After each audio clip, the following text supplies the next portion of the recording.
Okay, we're here. And we're actually in the TAR studio, so we'll explain that in a few minutes. This is March 6th of 2014, and this is the first podcast for CSI, CueSports International. And we're going to continue the traditions to a degree of what we did with TAR. And just so everyone knows, Justin's running the board. Justin's still involved. We're in the TAR studio. There's just a lot of adjustments going on because the TAR model just didn't get there. It's unfortunate, but they just couldn't get enough support. So we thought we'd continue these things on maybe a little bit of a better schedule, and because CSI has a lot of things going on. There's a lot of things going on with the pool world. And so we're just going to hit these things off and introduce everybody to everybody. And this is Aussie Reynolds, and Ozzy is our new hire. He's a trainee. He can't even play pool very well. Yeah, and from West Virginia? Where the hell are you from? No. Well, first of all, it's spelled wrong on the screen. It's O-Z-Z-Y. Oh, it is spelled wrong. But that doesn't matter. You got a Y and no I-E. Huh? That's okay. Everybody does that. Yeah. Well, let me tell them who you are. I mean, I'm retiring, slowing down and running out of air, so to speak. And Ozzy is being hired to replace me, which will probably take him 20 or 30 years to figure out everything I do. Or 2 weeks. It'll take me 20 or 30 years to fix everything he's done. Yeah. So we had this is an opportunity for two people to learn out who he is, because he's a permanent fixture. He will have a lot of latitude for making decisions, and he's going to be the guy. David Vandenberg, our whole staff in the office, nothing has changed. We just brought a new body in, hopefully a breathing body. Warm body. Yeah. Warm body. So just give a 2-minute pitch and who you are and what you are. My name is Aussie Reynolds, and it's spelled correctly now with a Y. Hey. I'm not from West Virginia. I'm from Virginia. And I know I have a Boston accent, but I am from Virginia. Lived in Virginia my whole life. Started the Action Pool Tour. Quick educational background. I have a bachelor's degree in management, MBA from William & Mary. Action Pool Tour on the East Coast, Mid-Atlantic region has done very well, and that's actually how Mark and I came to know each other. Yeah. And Mark reached out to me one day, and we started talking, and voila, it leads to me joining CSI. So, and you're very happy to be here. I've never seen you hit a ball, but they tell me you can play half decently. Well, that's probably debatable, but I can hold. Well, no, I'm still trying to get to 7. Your last tournament, you beat Brandon Schuff. You beat Master Maker. Well, not last tournament. My last tournament, I beat DeShane, 15-ball rotation, but I don't think that would happen every time. I just got lucky. He was probably just kissing up anyhow. I don't want to beat the boss, No, you're an accomplished pool player, which is not a mandatory thing, but it sure makes it nice when you're in a specialized industry that we are, and it makes it where you understand the nuances, and I think that's what separates CSI from all the other entities. Our key people, before you came on board, we had between 4 or 5 people. We had like 210 years of experience in the billiard industry, and that's pretty strong. So we've seen it all, done it all, and still trying to learn how to do it right. And you last couple of years you've been actually project engineer on big construction projects. I spent most of my career in the construction industry. Did some shipbuilding work, worked at NASA Langley for a while. Project management professional, kind of an engineering technical background, but been playing pool since I was 8 years old. Have always loved it. Okay. Really, I started my tour in the Mid-Atlantic region on the East Coast because I wanted a venue to play, and there just wasn't many. Yeah. So I took it upon myself to create one, and by the way, that tour's still going strong. It didn't die with me leaving. No. So. And you're what, 35? 35 years old. So you've been playing 28 years. Well, you did the math pretty quick, Mark. Yeah, well, I know. Mine since 1959. What's that now? That's pretty close to when my dad was born. Yeah. Oh, well. So we just wanted to continue the concept of podcasts. I think they're informative. It gives us a little better opportunities to reach the people we work with and the fans of the game, and maybe we are 1 or 2 fans. But so let's just kind of talk about what CSI is doing. I mean, we just got done doing a couple of our regular events, the J. Swanson Memorial, this was the 18th one. And once again, it filled up with 192 players. It's kind of an amazing event. It's got some issues. Anything that big, you're pretty limited on how many places you can do it. Because when we do that in 25, 26 tables, 2-day event, 192 players, it's a logistical nightmare. it's more of a social event than a real serious pool tournament. But Dennis Orculo repeated as the winner, and 3,000 went to first. And I would call it another reasonably successful event. I wish we could get another venue with maybe some better equipment. It's just pool rooms are suffering, and Hard Times, where we have it, is a great action room, but it doesn't have the amenities that a pool room that does this type of event usually has. They have no real kitchen, and they don't have any alcohol, so it's just soft drinks. It's hard for them to overcome the nut and blah, blah, blah, but it must work reasonably well since it's the largest this is a 9-foot event, not 7, so. And it had some pretty strong field. I mean, Orculo first, Immonen, Mika come in second, and Beato third, and I mean, you had some heavy hitters that didn't quite get that high. And Oscar came in fourth, I think. I got to tell you, I was there, and the first match This is the first year I didn't go, by the way. The first match I played on one of those tables, I was amazed that they got through 192 players in 2 days, because those tables were brutally tight. Yeah. Which the one really side, slows things down. Yeah, the one that has the wall with the seating, and you've got the one side of 10 tables. They're all like 4 1/8 or something, and 2 of them are 3 7/8. I was told that on the tournament side they were tight, and on the other side they weren't so tight. They were all tight, every one of them. They were brutal. Wow. I was amazed. You they do got get to through. 7 then if you call that other side tight. There's a couple of them that are buckets, buddy. I'm going to I'll tell you take what. it, and we'll have Justin stream it. How about That'll be a short stream. So, but anyhow, I mean, that's been 18 years, and I didn't really know Jay Swanson very well. I bought College Billiards shortly after he died, and Jay Helfert and the previous owner, John Pinto, had been talking about doing an event for Swanee, and we did, and it's been going ever since. So it's, I mean, that's a pretty big tribute, 18 years. It started off at 64 players, and just kept getting bigger and bigger. I mean, the rooms were bigger back then, so you could hold them. This 192 is pretty tough with only 25 tables. And what do you say about Orculo to repeat 192 player field? Yeah, but Alex did it the year before, or 2 years before that. And That's strong. Yeah. That's strong. Oh, it is strong, because you got 10 world beaters in that thing. You got Oscar, Ernesto, Mika, Beato. Yeah. I didn't really follow the roster this year, but it's tough.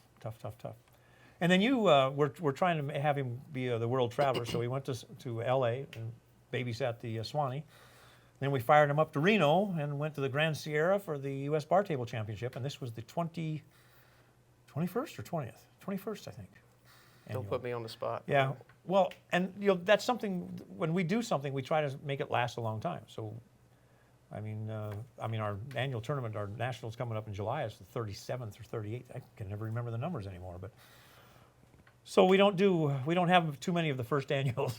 It's like even our one pocket, we're up to 14. And, yeah. So in Reno, we had the U.S. Bar Table Championship, 10-ball, 9-ball, 8-ball, men's and women's, plus a bunch of second chances, and the U.S. Open one pocket, which we moved to Reno because we've changed the format for doing the big ones in July. And the first thing I'll say is everybody that goes up there, when they get to this venue, their mouth just drops. I mean, Mine did. This used to be the world's largest hotel. It's 2,004 rooms. It was the MGM years ago. Then it was the Bally's, and then the Hilton, and then something else, and a couple other something else's. And they had some tough times. It's a hell of a room. I mean, it's got a 40-lane bowling alley or some crazy thing, an RV park, driving range, but 3 ballrooms that are over 50,000 feet apiece. It's where the IPT held their second event for whatever that's worth. It's got some Charlie Palmer Steakhouse, all-you-can-eat sushi. Everything there is pretty nice, and they just blew a $50 million remodel again, too. And I got there the Friday that setup started to take place. I walked into the ballroom, and are you kidding me? Yeah. You could load at least double the size of that tournament and still have plenty of room. It was amazing. And everything's clean, and everything's reasonably priced in Reno. I mean, the rooms were $54, double occupancy. Yeah, you can't and these beat are that. decent rooms, so we plan on being there. We're still negotiating with the hotel. We have to see how this one goes, because obviously they want to know. They're not interested in pool players. They're interested in poker players and blackjack players. But the event went pretty well. To dispel any rumors, I know there's always rumors, and the numbers were down, and yada, yada, yada. It's really amazing. They're exactly the same, which is not happy. I like growth. But just for the bar table events, we had exactly the same amount. We had 583 entries.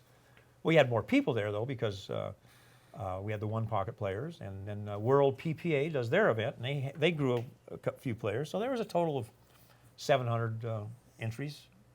And I haven't totaled up the total money, but I'm guessing pushing $100,000 in prizes between the amateur and the one pocket and stuff. So, and Justin did a really good job. Went up and streamed the event, and it did well. I'm trying to. Where's the all around? You gave us a poop sheet. Shane won the all around, right? Shane Van Boning was first in the all-around, followed by Corey Doole. Yep. And ironically, Darren Appleton and Warren Kiamko tied for third. Yeah. Well, none of those guys can play, obviously. I mean, I've never heard of any of them. I mean, that's the type of field it is. And that creates problems. I mean, probably the biggest debate is pattern racking and magic rack and, it's on bar tables. Well, that's all right. It's going to be on bar tables. Nobody's going to put anything else in there but bar tables.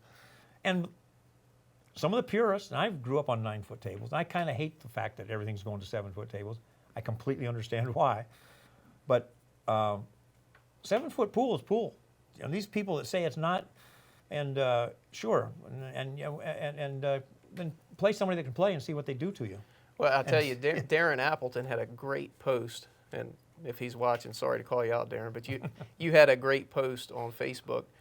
Shane had won the 10-ball, and it looked like he was going to cruise through the 9-ball. Yeah. He was in the hot seat, I think, and then he was cruising in the 8-ball. And Darren put a post on Facebook, and he says, "Wow, Shane may win all 4 events." Is he the one that did that? I saw a post on AZ. He said maybe bar table pool isn't a crapshoot. Yeah. Which, by the way, he blanked Warren in the finals. With alternating break, which amazing. now that is amazing. 7-0, alternating break. How does that happen if it's I mean, and Justin made some posts on that too. Like, yeah, everybody says Shane wins because of his break, but yet the other guy broke just as many times, and he just plays good. And I'm a Shane fan, but I think anybody that appreciates pool is. Pattern racking, you can't prevent it. It's a fact of life. There's 9 balls. You got to put the 1 in the middle and the 9 in the center. You only have so many options beyond that. That's if you're playing 9-ball.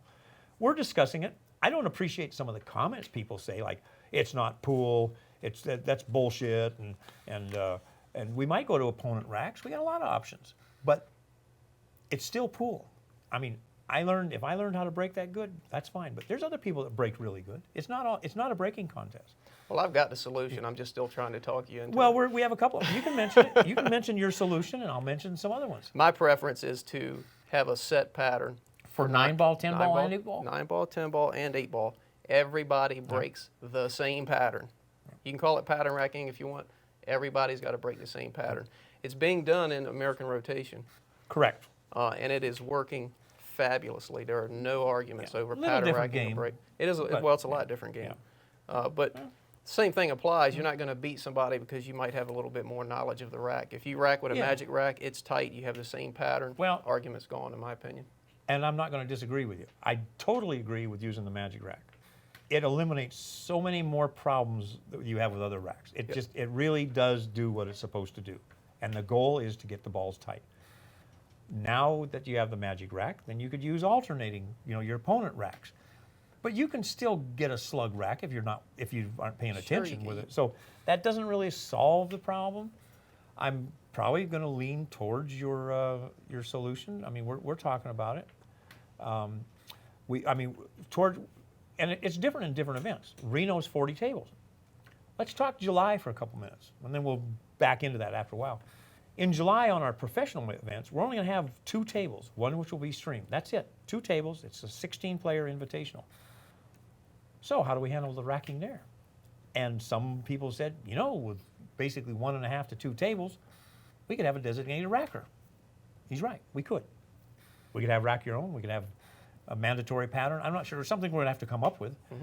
Because I'm not saying that pattern racking is ruining everything. It's the perception that it is. Because if you pattern rack on me and it's alternating breaks, I can pattern rack on you. What's the big deal? So does it become skill? Is it luck? What is it? And I find that most of the time it's a spectator that probably doesn't play as good a pool as he does with his mouth, and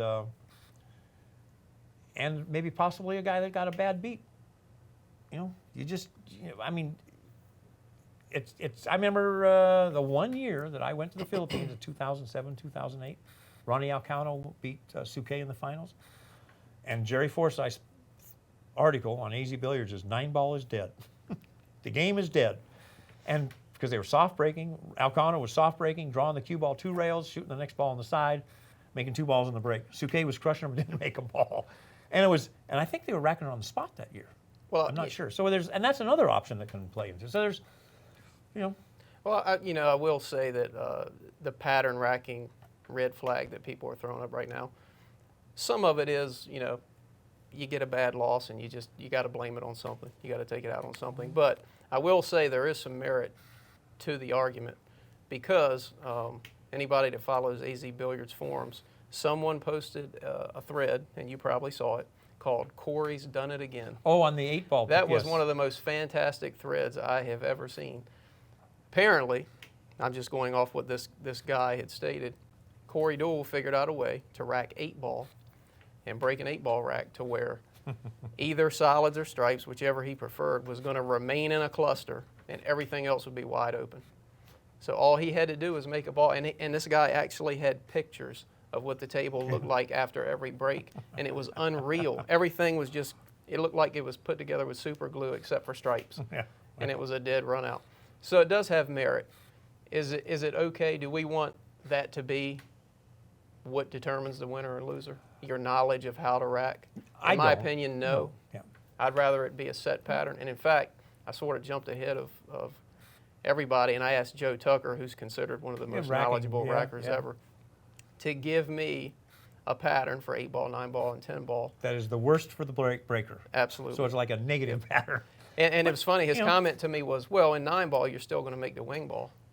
Well, I don't care. I'm not trying to prevent somebody from making a ball in a break. I'm trying to prevent them from making a certain ball on the break. Well, and it's not just us. And last year at the Swanee, I don't know how many people remember it, but it was Orculo and I can't remember who was in the final. I don't know, but Orculo and those are on 3 7/8 inch pockets, and he ran out. He just ran and ran and ran. Long race, 13. He spanked. It was, and everybody says there's nothing to it. Well, right, you got the world's best players, and nobody else is running racks. They're making balls on the break. They just can't run out. And they have the skills to do exactly what Dennis did. It's just that he was that day. He's a superior player anyhow, but that day he really outshined him. And it's just a recurring discussion. I don't like the fact, we can say pattern racking is illegal, but how do you know they're pattern racking unless you're watching it, filming it? They might just reverse pattern it. You can't follow it. It's an unenforceable rule, and it's crazy. It's the same issue I've ran into with the Action Pool Tour. In our rules out there, they should be a random pattern. And a guy will come up to me and say, I think he's pattern racking on me. Is that allowed? Well, no, it's not. But how do I possibly enforce that? Yeah. Unless you have someone dedicated to watch every single rack, and you just. But we're working on the solution, and as always, I like feedback. So you can call me, you can email me, you can post it on AZ. Eventually, I'll see it. I just have to laugh. I know there were some threads on the internet that were pretty controversial, and involving CSI and many controversial topics. We're not going to go into those very much. And I put my phone number down. I got one call. So I guess everybody complains, but nobody will pick up the phone and talk about it. Maybe they just don't want to talk to you. Well, it could be, but I put your name down too. It's crazy. If you can't talk about it, we're in this for the betterment of the sport, and people may disagree with the way I do things. That's fine. Pick up the phone and we'll talk about it. I'll explain why I do it. Maybe you can convince me to come over to your side. I don't know. But you sure can't do it by calling me names and not answering the phone, not calling me. So, but we do appreciate input on every topic, and pattern racking seems to be the topic of the month. So, we'll talk about it. Well, we hit the tournaments a little bit. The bar table. That was your first bar table. Yep. And it seemed to me, from watching as the people signed up and everything, we had some pretty tough fields this year. I got to tell you, I'm not a bar table guy. I don't think I've played on a bar table in 15 years, probably. Yeah. Well, so I was not. Huh? That's easy. I got to admit, I was not a huge fan of this event. But after being there and actually playing on those bar tables, those diamond bar tables. Fantastic tournament. Yeah. Fantastic. And I wish I could have played, quite honestly, but Yeah. great event. Well, I'm sure all the kind of other won me all- over a little bit. I'm sure all the other people wished you could have played Yeah, too. they wanted because we some more needed dead money. That's yeah. Cyclop balls were used. That's what CSI uses. No major issues or complaints. I think that skidding issue that I think it's in 90% of people's minds. You get people say it skids more than any other ball, and another guy says it never skids. So what are you going to do? I think it's other factors. Those balls are fantastic. They're good balls. First time They're I played better. it. I think they're better. First time I played with them was at the Derby City this year. Phenomenal. No problem at all. So we keep trying to do things as best we know how with the talents and the skills and the products available. It's and as you said, they were diamond tables, which are by far the best bar table out there. So I don't know. I was happy with how it went from the remote control. I just didn't go up there this year, but we'll be announcing the dates and everything here in the next couple months and keep her going. Try to make it grow. And whether we have the U.S. Open one pocket is debatable. It can't do it on its own. It's it and the WPPA, which is the Bob Bolio's group out of the Bay Area, San Francisco Bay Area. They're kind of interdependent. You can't do one without the other because they use the tables. We use the tables Monday through Thursday. He used them Friday, Saturday, and Sunday. And just the cost of getting tables to Reno is prohibitive if we don't do something. I mean, we got to get them to Vegas first. So it's we had 9 9-footers and 47 footers up there. But I still tell people the venue is just awesome. Oh, it was great. It's, the restaurants are good. They're reasonably priced. It's clean. It's what else do you want to go over, sir? Well, let's go ahead and talk about the elephant in the room a little bit. Is Justin in the room still? That wasn't nice. Justin, I don't condone that comment. My sense of humor is going to get me in trouble. I'm sorry. The elephant in the room is that there are certain players that have been banned from participating in any CSI events. Yeah.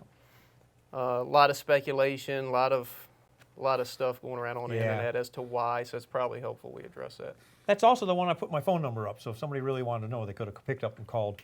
I will make a couple of comments on that, and I will usually confront issues. I do demand that you treat me with respect. And even though I'm barred by some Facebook posters, I do get access to what people are posting. And some people better go home and get a reality check on how you're supposed to treat other people. We're all in this thing together, This is about pool. You can call me all the names you want, but take it from there. It's on you. Well, I mean, the rationale as far as why certain players have been banned from CSI events, and if you disagree, please jump in.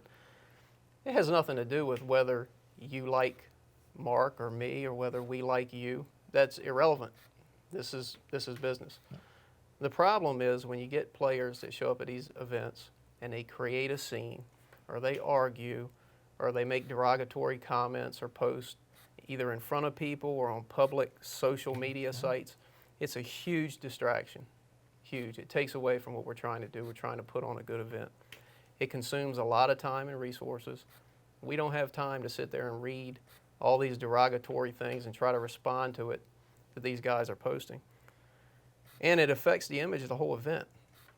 It really does tarnish the event All itself. we have is our name. It should be and our about brand. the players. Yep. It shouldn't be about whether Mark likes this person or this person doesn't like that person, or whether they don't like the rules or someone was pattern racking. That's irrelevant. If you have a problem, then talk to us privately about that issue. Well, talk to somebody that can solve the problem. Oh, exactly. And that's us. So I've seen it time and time again, even on a regional level. It just spreads like cancer throughout the whole tournament, and you just can't have it. Eventually, you just have to cut off the problem. And Reno went relatively well, very few problems, very smooth event. So that's the rationale behind it. No need to go into any names or anything of that nature. No names. But I'm going to go a little further. It really has nothing to do with like or dislike. It has to do with respect. That is a big thing. And anybody that plays in our events will respect, number one, their opponent, above all. They'll respect the game. They'll respect the venue. They'll respect the sponsors. They'll respect the spectators. And they'll respect the promoters and anybody else that's affiliated with the event going on. If you can't do that, don't do that, or whatever, you will just not be coming back. And the list it's not really a list. It's a very fluid situation. It's subject to change, and I expect it will probably grow. Because, as I said several times in AZ, that's the only place I really posted, we spent over $100,000 by the time you figure it all out doing those 3 events last year in July. And I refuse to have my people put up with the crap that they've had to put up when it's totally unnecessary, improper, and shows complete disrespect. So all you guys that think that it's because of this or that, that is the reason. You heard it from the horse's mouth or the horse's ass, whichever you want to call me. It's probably all the same source. It's a horse, of course. It's the source. And that's the way it is. And you will either respect the way we do it or please go out and do your own. I'm not trying to, it's not my way or the highway, but it's just common courtesy and decency and respect. It has nothing to do with like and dislike. There's a lot of pool players I don't like. They're still playing, you know. So. Well, and I'll just add that I agree 100% with that policy. Yeah. I use it on my own tour back east, and I'm going to continue that policy with CSI. So if there's a problem, a disagreement, you don't like the way something went, come talk to somebody that can do something about it. I have an open door policy. You can call me, you can email me. My contact info is on the website. If you go public with derogatory comments, you may not be able to play in any of our events anymore. And I'm 35 years old. That might be a long time. Yeah. And as I mentioned to one person, if you were in NASCAR, you'd be paying some hefty fines before you'd even be considered. We're not playing that. We're not. These are not threats. We want to elevate the game. And that's really why we went to Invitational. Some of the things I think we've got planned for July are maybe a little different, but they're just common sense to me. I think in the pool world it might be kind of revolutionary, but it's really pretty obvious. And I think it's pretty exciting, and that's probably what we ought to just jump into. And we're going to, this has been alluded to. This just didn't happen overnight. This was being discussed. Justin and I talked about it 8 months ago, sitting right here. And I'm not going to say, and bonus ball did not cause this. Everybody blames, now I'm being blamed for bonus ball things too. But they were a very big factor in a lot of these decisions. And just the way it fractured the industry and some of the players' attitudes and things like that. And we elected that we wanted to work with just people we wanted to work with. And which is very tough because we wanted to set up an event. We elected to go with 16 players. And that's throughout the world. And it's really tough to pick 16 players because there's way more than that are capable, talented, should be here. We just can't do it. So we're slowly releasing the names of the confirmed players. And I thought it was very interesting because Appleton and Deshane both have, agreed to play and all that kind of stuff. And everybody says, well, why those people? Why did they invite Appleton or Deshane before Shane Van Boning? And then somebody says, oh, well, they're probably doing it alphabetical, which I thought that was so cool because I never even thought of that, But we've sent out most of the invitations. We've got quite a few people that say, yeah, they're going to be here. They haven't paid yet. And our policy is usually that they make a commitment or they're not aboard. And we've had literally gobs of players. Can I play? Will you consider me? And they're good players. Some of them were former world champions. How do you not? Well, but not that's only how much good, talent there is. Very deserving players. Oh, too. absolutely. So in a general broad sense, if you don't get selected, don't take it personally. There's nothing we can do. And we're not going to do it where it's all Asians or all Europeans. We really are trying to geographically break it into 4 continents, for lack of a term, or sections or whatever. North America, that includes Canada. Europe, well, it would include South America if there's anybody. We probably should say that. But anyhow, it was North America, Europe, Asia, which is China and everything over there, and the Philippines. Yep. And when you only can pick 4 from each one of those categories, that's tough pickings. And then you got to dance with language barriers, communication barriers, convoluted schedules, because right after our event is the China Open. And Torsten is the one that brought me up to speed on that. And actually, that has cost us a couple people that we were that wanted to be, but they are committed by their sponsors to do some exhibitions in conjunction with the China Open, so they can't be here. And those are both Filipinos. Yep. So.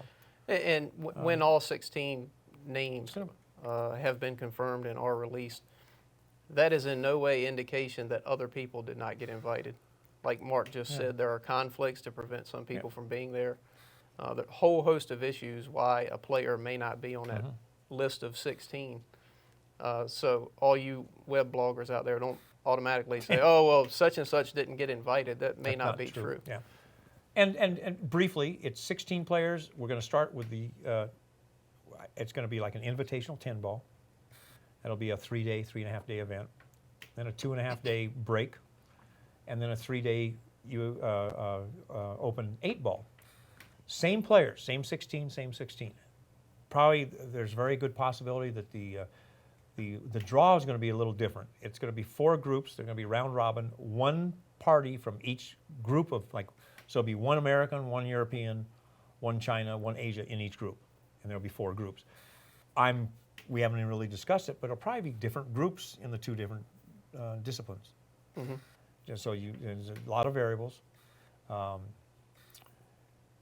And it's just round robin, and the top guy in each group of 4 plays in the semifinals and the finals. Well, yeah, the only thing we're going to make sure of is that one group consists of the 4, I'll call it regions. Yep.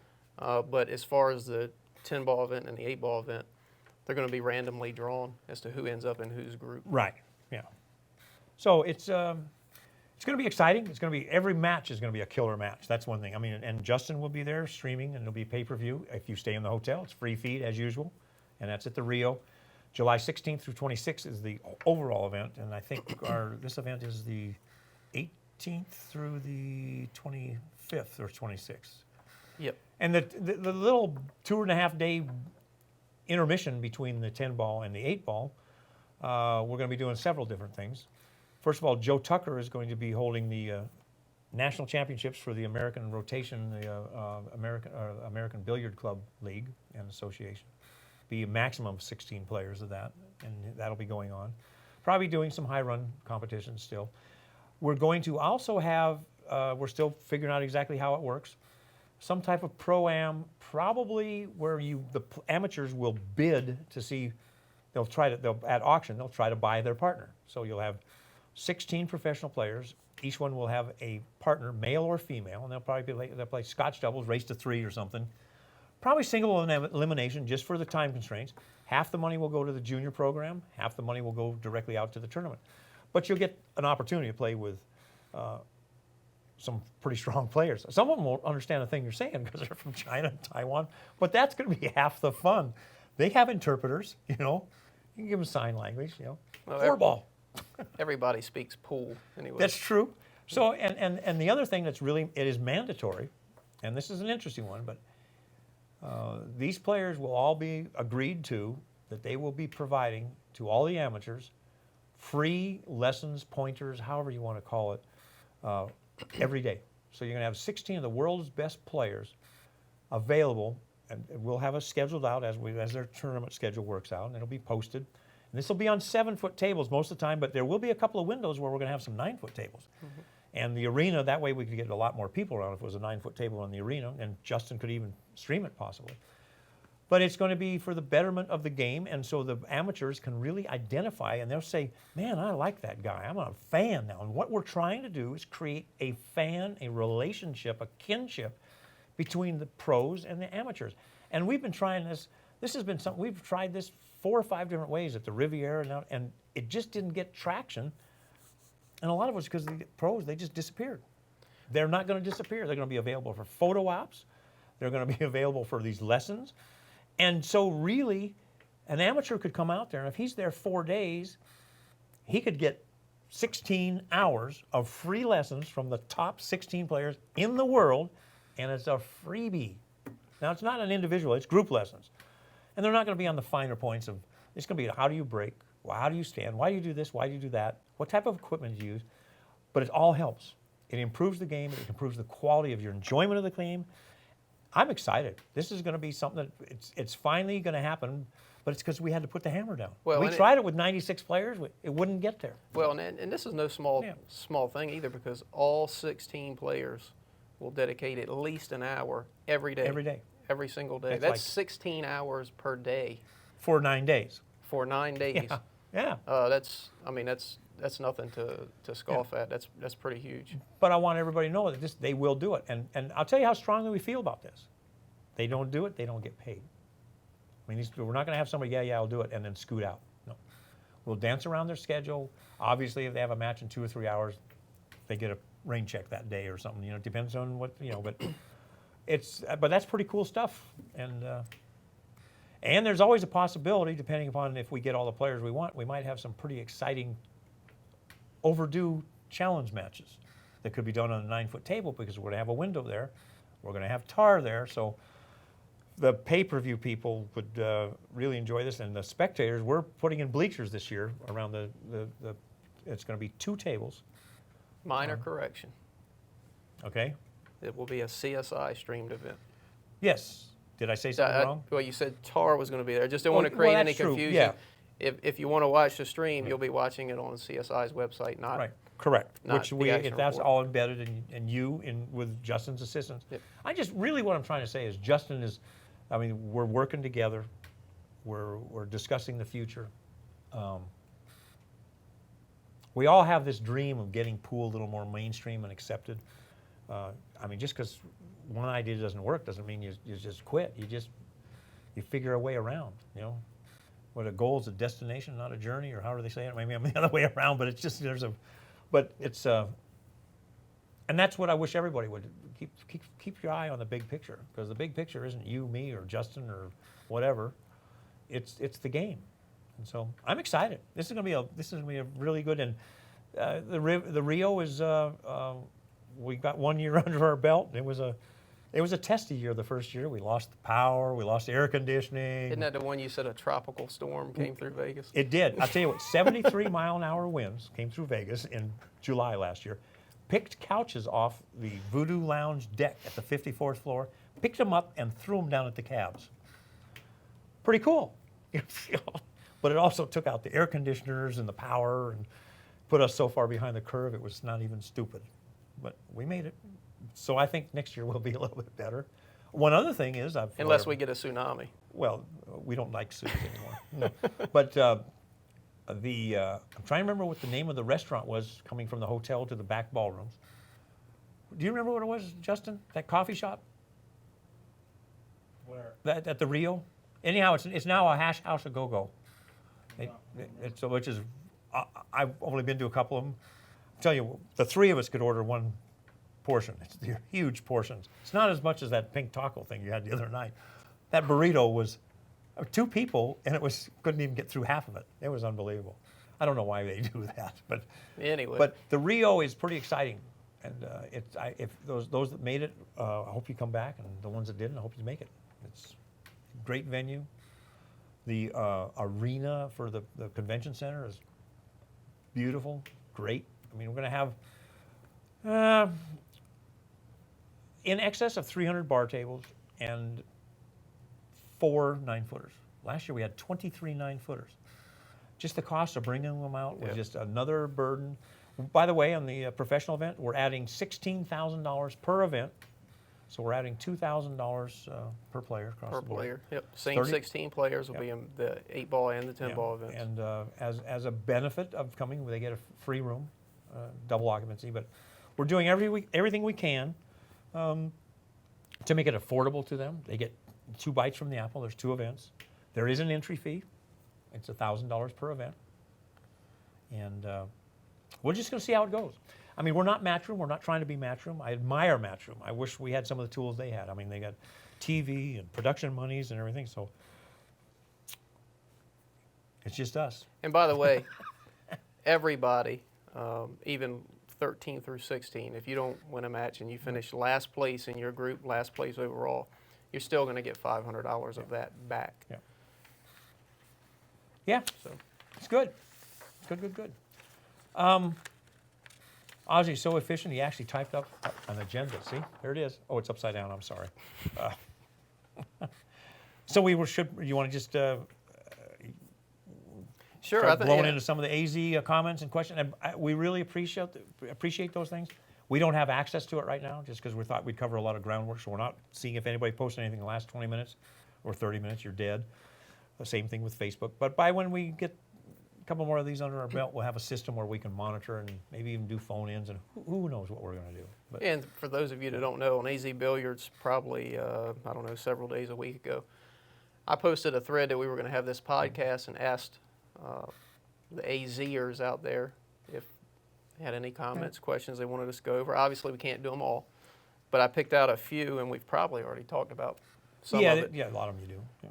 Johnny T says, are you going to put a stop to the slow break and wired wing ball by moving the rack up on the 9-ball spot, 2-ball back of the rack, 4x4 break box, et cetera, well, we kind of talked about that.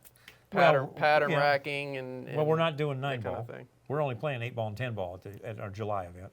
No, arguably yeah. 10 balls is Yeah. the same thing, not quite Yeah, as easy, yeah. but Yeah.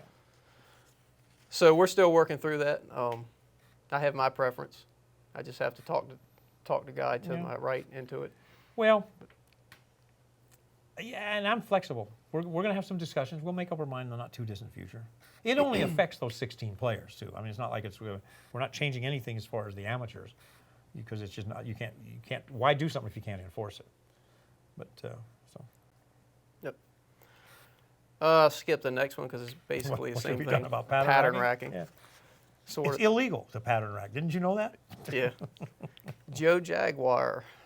Will the CSI Invitationals be streamed? Any plans to host additional pro invitationals this year? Interesting question. Has some ramifications there. Well, I'll answer the first part. Okay. You answer the second That's part. cool. Yes, the CSI Invitationals will be streamed. We're going to have 2 tables going for those events. We haven't logistically worked out everything, but we're going to have 2 tables at once. Ideally, what I'd like to have, and I don't know if we'll be able to do that, is we'll have a main table that will have more than 1 camera so you can get better angles, and maybe 1 camera over the secondary table so that if the main table's a blowout or it's just not very interesting for whatever reason, we can flip over to something exciting maybe happening on the second table. Don't know if we'll be able to do that, but there will be streaming of those events. And keep in mind, if you stay at the Rio, and I keep pumping that because I think it's a huge advantage, it will be streamed live every time that's on, but it loops at night. So if you get up at 3 in the morning or 4 in the morning, come on, and you can turn on, and it's free. You get to watch what was viewed the earlier day. So you have 24-hour streaming on your TV in your room if you stay at the Rio. If not, you can do a pay-per-view, and we don't know what the price will be and everything, but it's historically been, That's reason enough for me to not even go home and just stay at the Rio. Well, no, it makes sense, and really the Rio's rates are the same as last year, $79 and $129, up to 4, I think. It's not a bad rate for what you're getting, and so we're not unhappy about any of it. So, as far as additional invitationals, we've gotten a lot of encouragement from industry people to support this invitational concept. If we could ever get enough traction and get some sponsorship help, which is just dollars and cents, we would like to do something. That's the only model that makes sense. You can't do these tournaments where you bring in 16 tables and you play for 3 days. Just the trucking costs kill you. With this type of thing, you're running around with 1 table, 2 tables. You know, it's just you throw it in a U-Haul. I can drive it. The logistics are just 10% of what the big logistics are. If ever anything does get traction as far as a pro tour or anything else, it will be invitational. It'll start off as invitational, then you earn your way. You'll do it through qualifiers or this or that.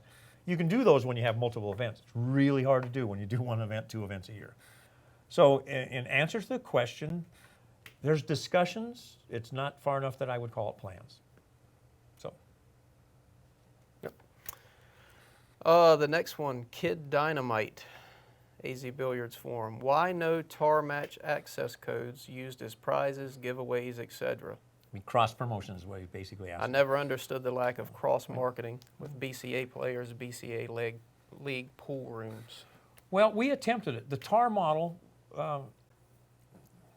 changed over the 2, 3, 4 years, and it got harder and harder to make the events. In other words, you don't have 3 months to promote an event. You have 3 weeks. You know, you just because of the flexibility of the players, life gets in the way, and we'd send out email blasts and everything, but they just are not effective. It's just, and remember, 5 years ago, and I've been involved in 5 years, Justin's been doing it a little longer, and people were technically challenged. They didn't know how to make it work. And now you were doing your stream. There's streams everywhere now. It's getting more and more common, more and more. And free streaming is one thing. Pay-per-view model streaming is another thing. Whole different beast. I mean, ideally, everybody should do free streaming, but it takes sponsorship. Somebody's got to pay the bills. So we did do cross-promotion. Maybe we just didn't do it well enough, or people just didn't put enough credence into it, or we didn't come up with the right hook or the right prize. We're not giving up on it. The bottom line is TAR and any pay-per-view field stream just has a very hard time attracting just enough people to make it work. We had people, it was just enough to not get there. Well, And we actually, people think, oh, you must have made a lot. TAR struggled on some events that had world-class players, which you just shake your head. Well, because we scheduled ours, or maybe there was a big football game, or a big this, or a big that, or funny things could happen. And it's just, cross-marketing is only going to work if there's a big demand for what you're trying to cross-market. And the model has showed all of us that right now the demand just isn't there. Well, it's not there. It's also, the market has changed. I can go to YouTube, if I was smart enough, and probably watch Efren play 10 hours of pool till the rest of my life. I mean, there's hundreds, thousands of hours. So how do we justify Joe Blow back in Kokomo saying, well, I want to pay my $25 to watch Efren? He can watch him on, it's still the same guy. And so it's very hard. And there's so much competition in the field, free streaming. There's just so much, it just doesn't work. But cross promotion, I believe it will work. We're just going to have to come up with a better answer. We're working on one. We're working on a couple. If somebody's got some good ideas, call me. Maybe that's the call I'm waiting for. Yeah, and my opinion, you have to make these matches more appealing to the general audience, not the pool nuts. Yeah. The pool nuts are going to watch. Yep. But to get a mass audience, you're not going to get the sponsorship money until you get a mass audience. And that means you're going to have free stream, because you just aren't going to get enough eyeballs on in pay-per-view. its current format. I agree. Yeah. It's not Doesn't gonna mean get it there. can't change in the future, Yeah. but Even on the free stream, I've only seen 2,000 viewers 2 or 3 times. well, that proves my point. And that's though. on a free stream. That's exactly right. That proves my point. It's just not watchable for the general audience. And you can't. How do you do that? That's what Well, that's sponsorship? $1 million question. Yeah. Well, you're true. That is $1 million question. Somebody's got the answer. Just ain't me. At least not right now. I got it, but I'm not telling you. I don't blame you. I wouldn't tell me either. I'd blow it. All right, Mr. Next, just a dub. Will the CSI podcast be available for later viewing? You have to answer that. I'm not techno. Yes, they will. They will be uploaded to the CSI YouTube channel, which is brand new and currently has no content. So if you go there right now, you're not going to see anything. But I would imagine in a day or so, certainly this podcast would be there, and any future content that we produce will go to that channel. I shouldn't say any content. Most content that we produce will go to our CSI YouTube channel. And now you can go right to our playcsi.com website, and it's embedded there also, right? For viewing live, right? Viewing live, yeah. Play and CSI. then you'll probably just put a link there to go to the YouTube channel. There's already a link to go to the channel. It's just not on the channel yet. We're going to revive a lot of the footage that we've had and put it all in one place. And again, Justin's helping us do all that and overseeing all that project. So there'll be a lot of content there. We're arranging.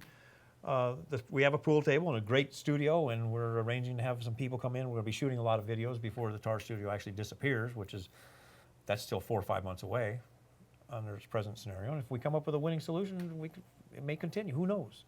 It's just there's got to be a better answer. So, but they will always be available for replay. So,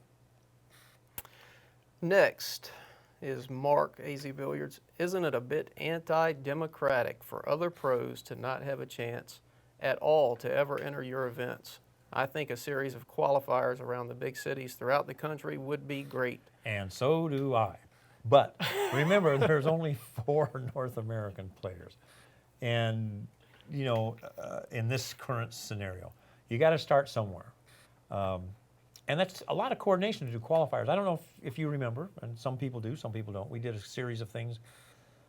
Oh, man, it was a great event, too. Like 2007, 8, 9, 10, oh, geez, I don't know. A national championship series. We did 10-ball. We did the whole gamut. We had 8-ball, 9-ball, 10-ball, and straight pool. And the straight pool qualifiers played in one of the straight pool tournaments in New York. We had 63 people qualify through qualifiers, all come to Vegas, play at the Golden Nugget, awesome venue. But the qualifiers were so tough. We did it at the wrong time. The economy is really getting tight. Just a tremendous amount of work. But I believe in the qualifying system, not to the extent where you're trying to qualify 64. What I really envision is something very similar with the IPT model. You start somewhere, 16 or 32 players, or whatever the case may be, and you go out and have a tour, and you get the pecking order. In the bottom half, you're done. You go out and qualify like everybody else. And after a year or two, it generates around, and you've got tough players, and people will see that it happens. But that takes sponsorship. It doesn't happen overnight, and it doesn't come out of my pocket. Because you're talking hundreds of thousands of dollars to make that beast fly, to make it of economic value for the players. But it's a model that will work. It's sustainable. The main thing for anything you do, it has to be sustainable. There's no point in doing something for a year or two, and if it's because somebody's writing checks every month, it will go away. It has to be sustainable. This is the first year we're doing these invitationals, but who knows? Purely speculation. But over the coming years, this could evolve into a 32-player event where half of them you have to be qualified and the other 16 are invited. I mean, there's endless possibilities for an event like this. But I also love the qualifier format, and I did go out and do one where you qualified 64 people. Wow, that was a lot of work. It's brutal. And it definitely was not worth my time to do it all. But it was a great event, and I think it laid a little bit of groundwork for that. And the other thing that we really have to consider is, with our current format, we're doing 16 players from around the world. If you start doing this qualifying thing, you're basically doing an American tour. Because if a person's going to play in it, they have to guarantee that they're going to play in it. You can't win a qualifier, once you have the tour set up. And this would be it's still qualifiers to win a spot in the professional tour if there was one going, and you'd have to have the requirement that you have to play. If you're just doing a single event like ours, then you could do a qualifier. That's true, but they're two different things. I have a vision in my head. I see something that I think can be done, and this is kind of a half step in the right direction, I think. Well, I think that's important. I mean, we're not abandoning pro pool. The old adage. We're just backing up and reorganizing and cleaning house a little bit. Well, and you eat the elephant one bite at a time. If you make too big of a splash, it very likely. Look what happened to the IPT. They could have done the same thing if they took the last zero off their prize fund and maybe even still be here. And this leads into another question, which is from Banacane. Have you thought about starting a pro tour? Of course, it says using our current tournaments, and been contacted by other big tournaments to combine under one umbrella. Isn't it time to do that? That actually was attempted a few years back. Didn't get any support from some of the key players.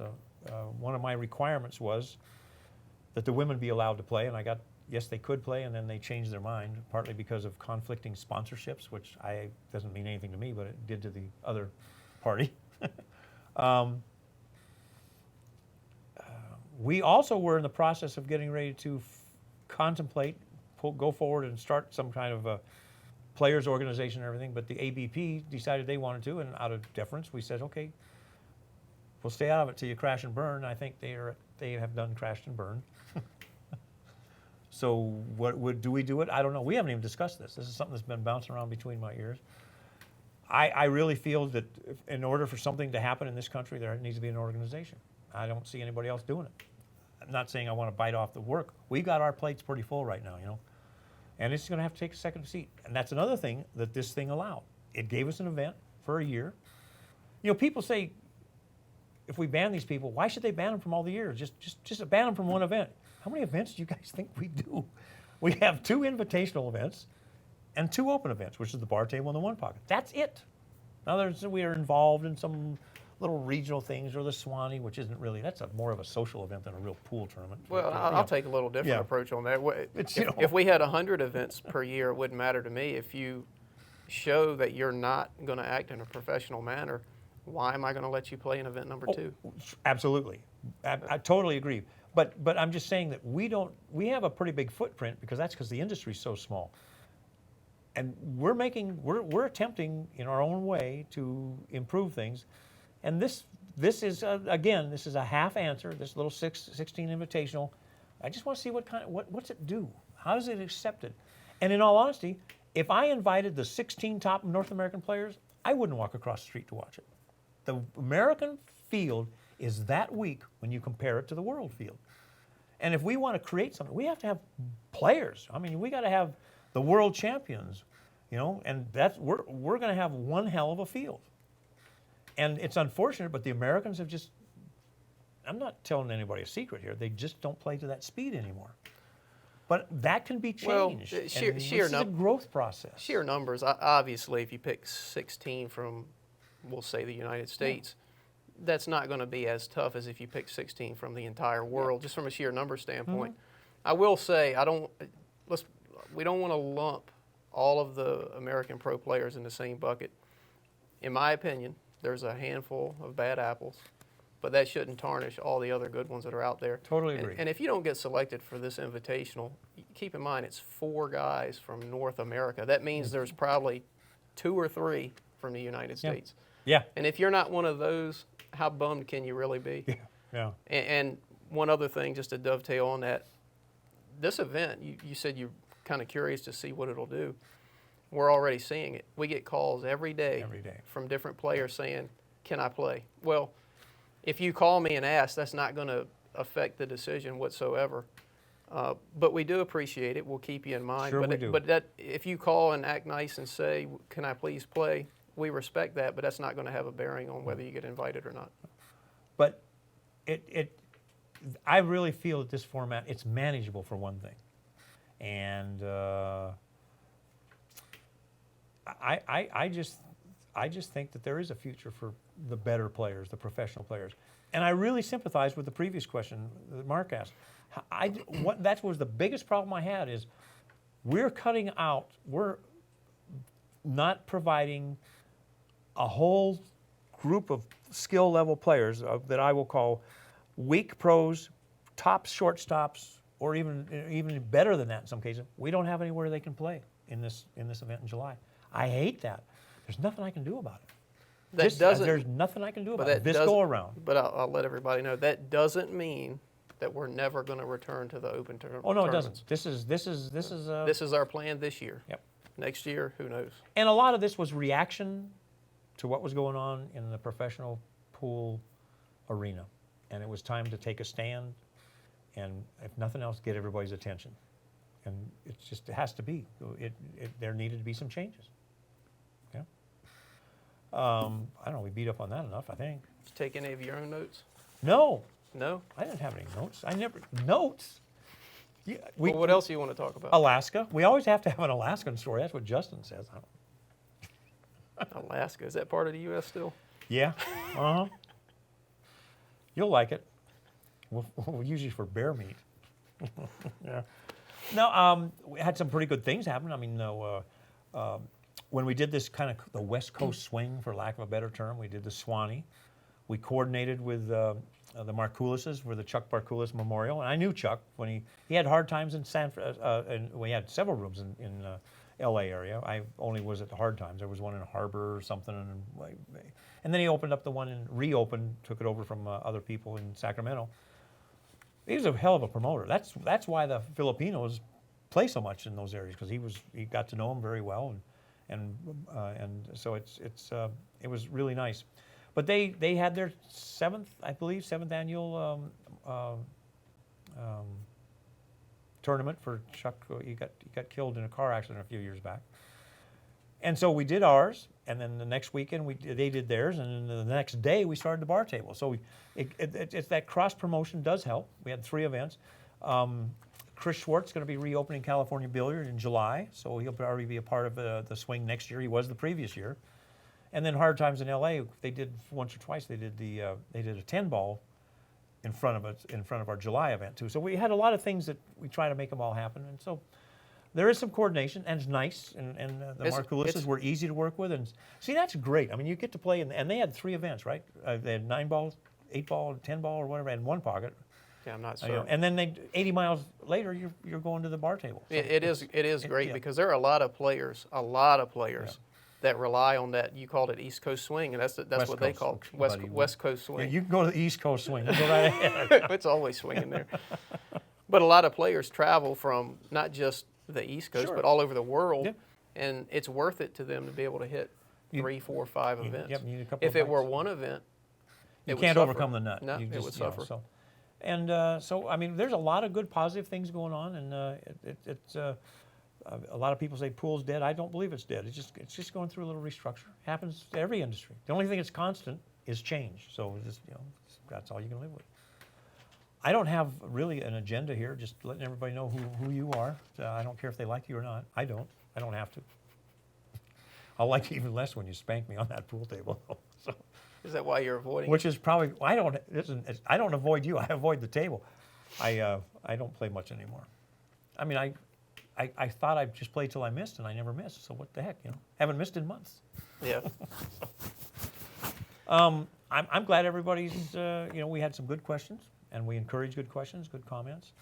There'll be several of these that Ozzy will be doing on his own. He'll have guests, and it's just going to be. It won't be as player geared as say some of the TAR things were, because we were promoting TAR matches. But you never know what we're going to do, and it's. But I think we're talking like doing this every 2 weeks. That was kind of the one of the discussion. Yeah, I'd like to get on a regular schedule and get a little coordinated, So I'll post something, but I would suspect that 2 weeks from tonight we'll do another one, and we'll try to keep a regular schedule unless something gets in the way. I would like to say something before we wrap up. I'd like to give a huge thank you to the guy behind the curtain, Justin Collett.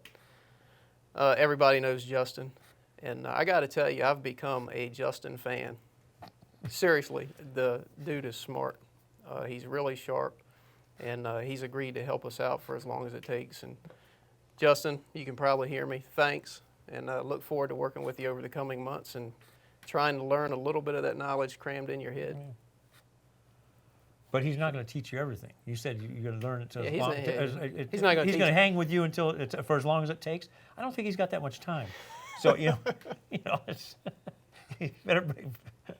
No, Justin does a hell of a job. And it's not like he was from this field. He's one of those guys. He's self-taught. He banged his head into a lot of walls. Well, I can tell you, I sat next to him at Reno for most of that event, watching how they ran their stream, and I'm not blowing smoke. The guy's quick. I mean, he was pumping out graphics, going live, and he was just constantly moving and shaking. Really impressive, in my opinion. Although I haven't been with every streamer on the planet, he's the best I've ever seen, hands down. Well, I think you'll find that TAR has the best reputation, and that's one reason why CSI affiliated with TAR. I mean, because it's not second rate, and that's one thing we all try to do is first rate stuff. We made an exception when we hired you, but that's. Well, you got to go with the funding available. Right? That's right. That job training grant was hard to get. No. Anyhow, we're not going anywhere. I think things are going to turn the corner. I think he's way more coordinated than I am and more organized. And I think phase 2 of CSI is right around the corner. And I think it's going to blow phase 1 away. That's my personal opinion. And I hope everybody's along for the ride. I don't have anything else to say. Just fire your questions to us. Pick up the phone.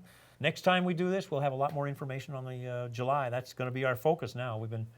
You just started. You've only been here a month. It's going to be easy. Yeah, and you've been gone 2 weeks of the month, so banker's hours, I guess. But I appreciate everything, the words of encouragement, but the open door policy is the same. Just send us an email or a text or whatever. We'll get to you. By the way, if anybody wants to contact me for any reason, it's Ozzy, OZZY, at playcsipool.com. Reach me there every day. Even on the weekends, I'll respond. So shoot me an email. Let me know what's on your mind. And that's good. I I appreciate everybody, and we appreciate everybody showing up for the bar table and showing up for the Swanee, and the signups are coming in good for the July event at the Rio, and the 16 thing. This invitational is just going to be really exciting, and we'll have information on what it's going to cost for the pay-per-views and all that stuff in due time. And we're working on the program for the whole event, and that should be done here in a little while. And for the exhibitors, I have sent nothing out yet. We're still working on the floor plan. So once I do the floor plan, we can lay out the booths. So anybody that wants to have a booth, they need to contact me and get on the mailing list. But that stuff's going to go out in a couple weeks. It's going to be streamlined. It won't be quite as difficult. And all the vendors will be in the main room, which is the pavilion room. And we're expecting a little over 300 bar tables. Probably could be as high as 320. And there were plenty of tables for practice. We got it sideways last year for a couple reasons. New venue, too many things going on. Then we lost the power, and that screwed up all the table flows. But we'll have some dedicated practice tables that won't be used for anything because we're on green fees, and that's where the value of the green fees come on, is dedicated practice tables and bunches of minis. So it's all good. That's it. Sayonara? Is that how you say it? Sayonara. Yeah. See you later, alligator. Thanks, everybody. Thank you.